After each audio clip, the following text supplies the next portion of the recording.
નમસ્કાર મિત્રો, હું છું એડવોકેટ પ્રફુલ્લચંદ્ર। આજે આપણે વાત કરીશું બીએનએસની કલમ નંબર 111, 112 અને 113, જે મુખ્યત્વે ઓર્ગેનાઇઝ્ડ ક્રાઇમ અને ટેરરિસ્ટ એક્ટની જોગવાઈઓ વિશે વાત કરે છે। જ્યારે 2023માં આ નવો કાયદો આવ્યો ત્યારે આ કલમો એને એડ કરવામાં આવી છે, ત્યારે ગુનેગારોમાં એક મોટો ડર પેદા થયો છે। હવે આપણે આ ત્રણ કલમોની વિશેષમાં વિગતવાર સમજીશું। તો આપણે વાત કરીશું પહેલાં કલમ નંબર 111, જે ઓર્ગેનાઇઝ્ડ ક્રાઇમ સિન્ડિકેટ ગુનાઓ ગણવામાં આવે છે। આ કલમ ખાસ કરીને ગેંગસ્ટર, માફિયા અને સિન્ડિકેટ ચલાવતા લોકો માટે છે।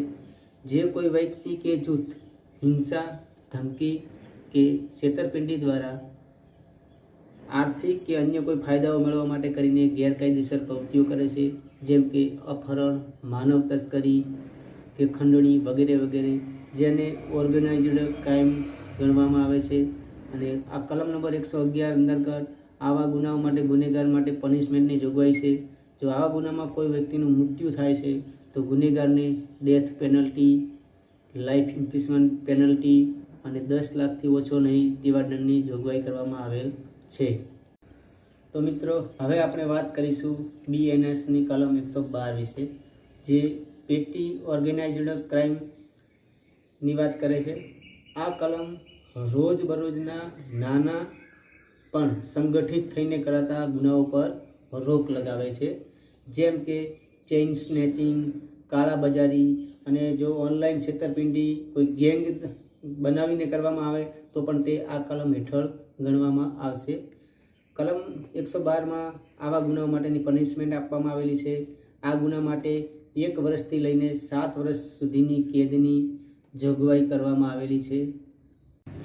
તો હવે મિત્રો, આપણે બીએનએસની કલમ અને છેલ્લી કલમ 113 વિશે વાત કરીશું, જે ટેરરિસ્ટ એક્ટ એટલે કે આતંકવાદી કૃત્યની વાત કરે છે। જૂનો કાયદા આઈપીસીમાં આતંકવાદની કોઈ સ્પષ્ટ વ્યાખ્યા કે સીધી સામેલ કરવામાં આવી ન હતી, પરંતુ નવા કાયદા બીએનએસમાં આતંકવાદની વ્યાખ્યાને સ્પષ્ટ સ્થાન અપાયું છે। ભારતની એકતા, અખંડિતતા અને સુરક્ષાને જોખમમાં મૂકવા માટે બોમ્બ બ્લાસ્ટ, હિંસા કે જાનમાલનું નુકસાન પહોંચાડવું એ આતંકવાદી કૃત્ય છે। હવે આ કલમ નંબર 113 કે જેમાં એની આતંકવાદી કૃત્ય માટેની પેનલ્ટીની વાત કરવામાં આવી છે, પનિશમેન્ટની વાત કરવામાં આવી છે। જો આતંકવાદી કૃત્યમાં કોઈ વ્યક્તિનું મૃત્યુ થાય છે તો તેવા ગુનેગારને ડેથ પેનલ્ટી અથવા લાઈફ ઇમ્પ્રિઝનમેન્ટની પેનલ્ટી અથવા 10 લાખથી ઓછો નહીં તેવા દંડની જોગવાઈ કરવામાં આવેલ છે। અને બીજા કિસ્સામાં જોઈએ કે જો કોઈ વ્યક્તિનું મૃત્યુ ન થાય તો તેવા કિસ્સામાં 5 વર્ષથી લઈને લાઈફ ઇમ્પ્રિઝનમેન્ટની સુધીની સજાની જોગવાઈ કરવામાં આવેલ છે।